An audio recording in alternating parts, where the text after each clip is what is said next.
StrayAllDay.com. You're now tuned into the show where you learn the discipline to show up day after day to do the work, the confidence to put yourself out there boldly and authentically, and the mental toughness to continue showing up, doing the work, putting yourself out there, even when the success you've expected to achieve has yet to be achieved. And on top of all this, you get a huge dose of personal initiative. Dre, what is that? That is the go-getter energy that moves you to go and make things happen instead of waiting for things to happen, called personal initiative. Then we put all that together into a series of frameworks, approaches, insights, strategies, and techniques all underneath the umbrella of one unifying philosophy that is called work on your game. My name is Dre Baldwin, also known as Dre All Day, and welcome to the show. And today's topic is, we are on part 10 of our now concluding 10-part series, How to Be a Wolf. So there's a lot of ways that you can be a wolf as a human being. If you haven't caught parts 1 through 9, I suggest you fix that issue and catch parts 1 through 9. When you get done with this one, you can actually listen to them out of order, is okay. Just make sure you catch everything that ever comes out on this feed. You will be thanking yourself for doing so. Before we do that, let me remind you of two things. First of all, my daily motivation and Monday motivation messages, guaranteed to have you focused, sharp, and on point to start your day or your week, respectively. All you had to do to receive them is text me at my number, which is 305-384-6894. And once that text is back out again, you'll be getting that straight to your phone. Secondly, Work on Your Game University. Work on Your Game University is the place where we address the issues that you already know that you have, that you already know you need to be addressing, which is you know you need to work on your game. You know there are certain things that you want to get done that you have not yet gotten done. You know that there are ways that you could, would, and will improve if you would just get to it and allow yourself to have your feet held to the fire. We take care of all of that at workonyourgameuniversity.com. So go to workonyourgameuniversity.com. The link is down below in the description to this episode. That's where you can work with me directly. All that out the way, folks. Let's pick this up where we left off, which is part 10 of our, again, now 10-part series, or what will be in all-inclusive, a 10-part series, How to Be a Wolf. Point number 28, be observant. Be observant. You'll notice certain themes coming up over and over and over again in this series where I'm telling you how to be a wolf. One of them is about decisiveness. Another one is about vigilance, paying attention. A wolf must be extremely observant. Why? Because wolves have to kill things in order to eat. And wolves also need to make sure that they don't get killed by rival predators, by human hunters, by falling into snares and traps, eating the wrong berries off the tree. Land animals have to be really, really good at paying attention to everything. Actually, all animals have to be really good at paying attention to everything. Animals that are generally prey are very observant of everything because they have to watch out for anything coming in, swooping in, creeping in to kill them. Predators need to be just as observant because it's life or death for them the same way it is for the prey. Because if they don't catch any of that prey that is looking out for them and kill them, then they don't eat, and you don't eat, you starve to death, you die. So it's literally a back and forth chess game between predator and prey all the time, and they're always on the lookout for each other.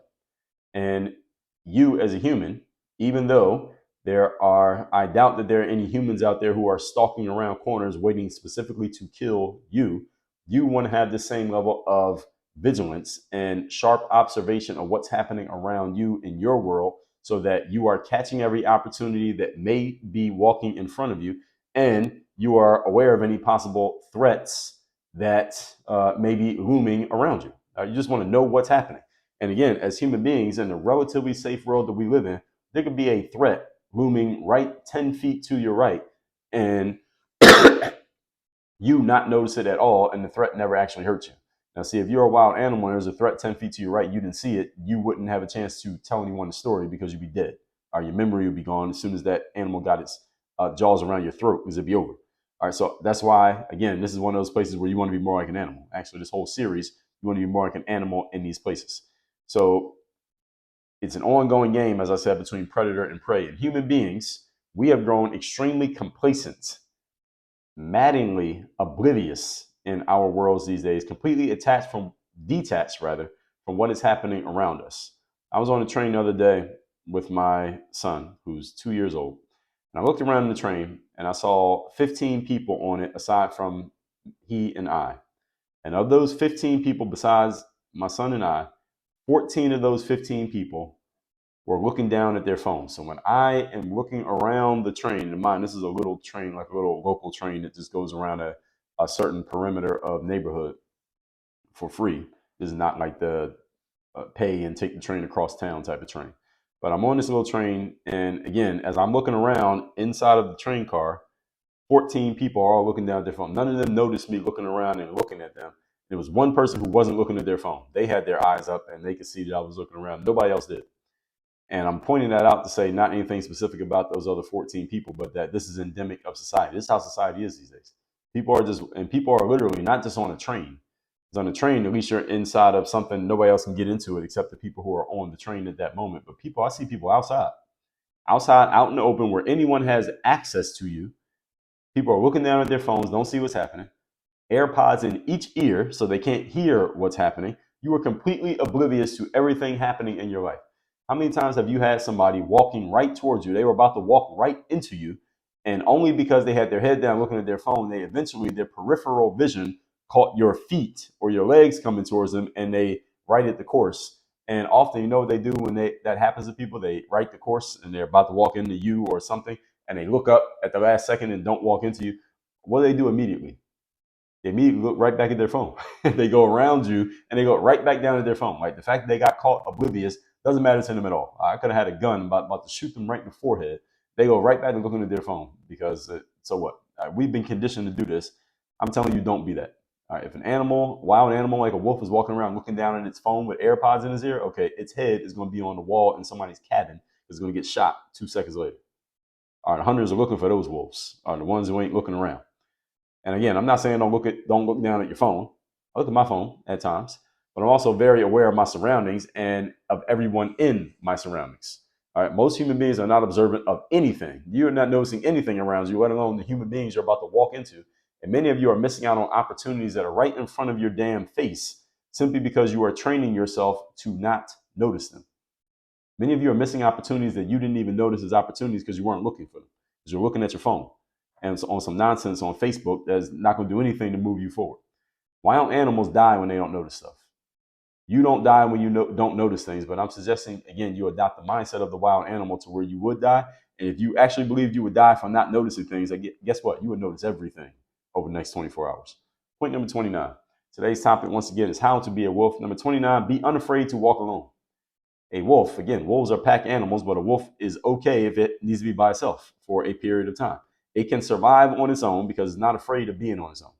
A wolf can hunt, it can kill, it can protect its food, it can find a warm place to sleep, it can defend itself, it can do everything else it needs to do, even if it has no backup, no protection, and no help. My question to you is, can you do these things on your own? Should I list them again? Here are the things that you need to be able to do on your own. Hunt, meaning go find opportunity. Kill, seize the opportunity. Protect your food, meaning whatever resources you have, protect them. Find a warm place to sleep. In other words, take care of yourself, put a shelter, a roof over your head, and a bed in your bedroom.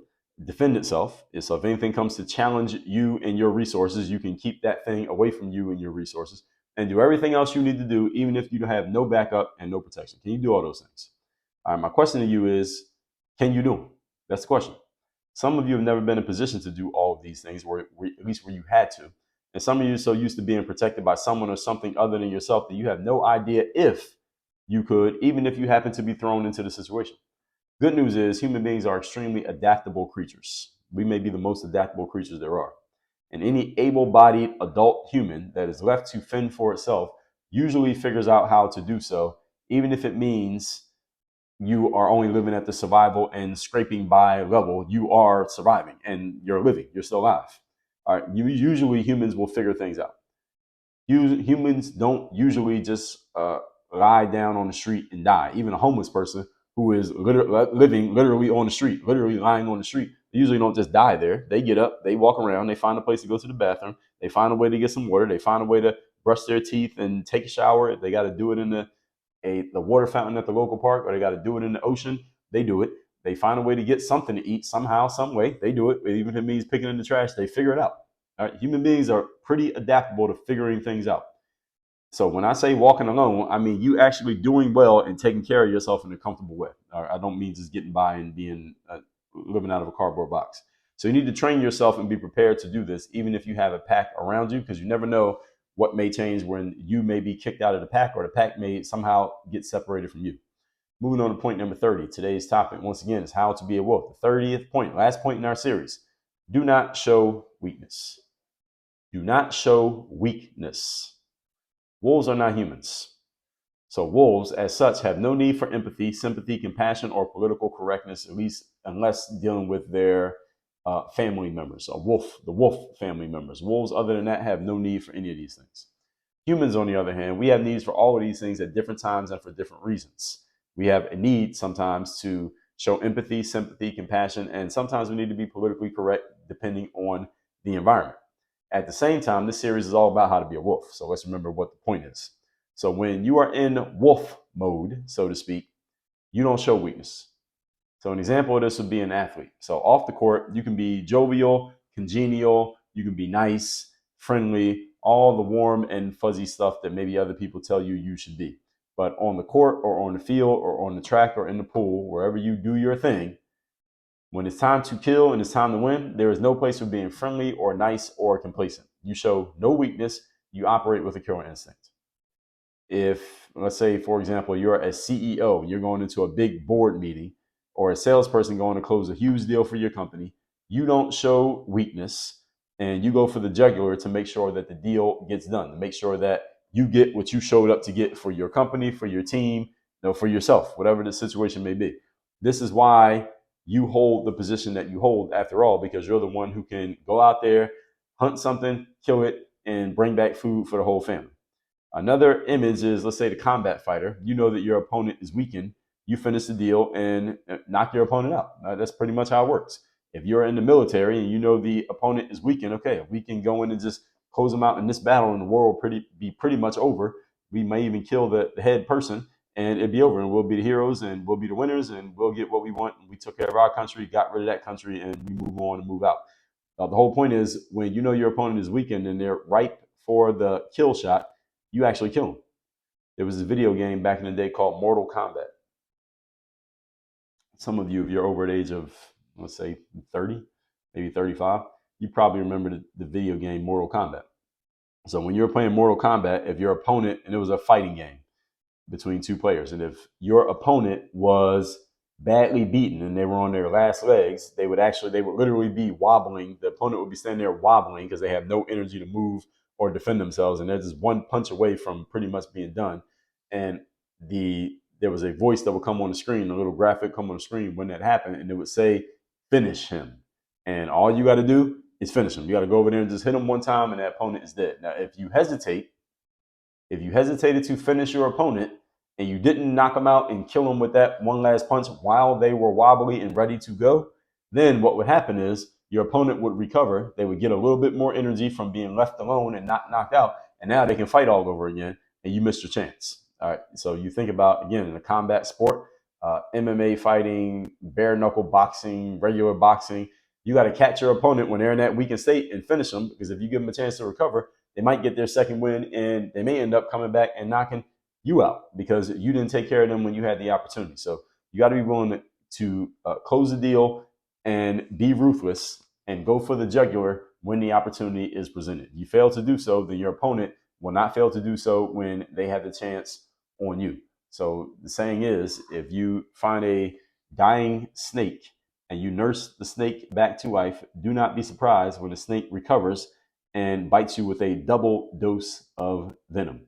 In my favorite book, The 48 Laws of Power, Robert Greene has a chapter, I believe is chapter number 15, Crush Your Enemy Totally. When you have an opportunity to finish off your enemy, you need to actually finish them off. All right, don't leave them hanging by a thread out of some form of sympathy or because you don't want to look like a mean person. Because if you don't kill them, they will come back and kill you. All right, one way or another, somebody's dying. That's the game, and as long as you respect the rules of the game, then you'll know what you need to do when you find yourself in that position. That said, let's recap today's class. This is part 10 of our now concluded series on how to be a wolf. Number 28, be observant. If a wild animal is not paying attention out in the wild, then the wild animal ends up dead. Either it gets eaten or it becomes a hunting trophy for some human being. Wild animals cannot afford to not pay attention. Human beings, you spend all day not paying attention and you don't face any dire circumstances. I suggest you fix that bad habit before it costs you. Number 29, be unafraid to walk alone. Wolves run in packs, but sometimes a wolf finds itself by itself, and a wolf can survive on its own. Because as long as it can hunt, kill, protect its food, find a place to sleep, defend itself, and do everything else it needs to do with no backup or protection, you need to be able to do the same thing yourself. And I mean that in the big picture of your whole life, but also in whatever space you're in where maybe you have a lot of support now. If you didn't have that support, could you still perform the way that you are? Yes or no? And number 30, do not show weakness, meaning when it's time to kill, you kill. Wild animals have to kill or be killed. They either have to kill or avoid being killed, rather, to survive. You need to operate the exact same way. When there's an opportunity to close the deal, you close the deal. There's an opportunity to grab an opportunity, you take the opportunity. When there's a moment to be seized, you seize it. When there's a decision to be made, you make it. Wild animals have to be this decisive, otherwise, again, they perish. Humans are allowed, we have the luxury of being indecisive, not taking advantage of opportunity, and then we can still walk around laughing and joking as if nothing happened. I'm suggesting you be more like a wolf and not allow yourself that luxury any further. Make sure you go to workonyourgameuniversity.com so we can start putting these things to work in your real life, in real time, right now, with me as your direct coach, starting with your mindset, moving into your game plans and strategy, then getting into systematizing all this stuff, and then accountability to make sure it all gets implemented. That's all at workonyourgameuniversity.com. Work on your game. Dre, all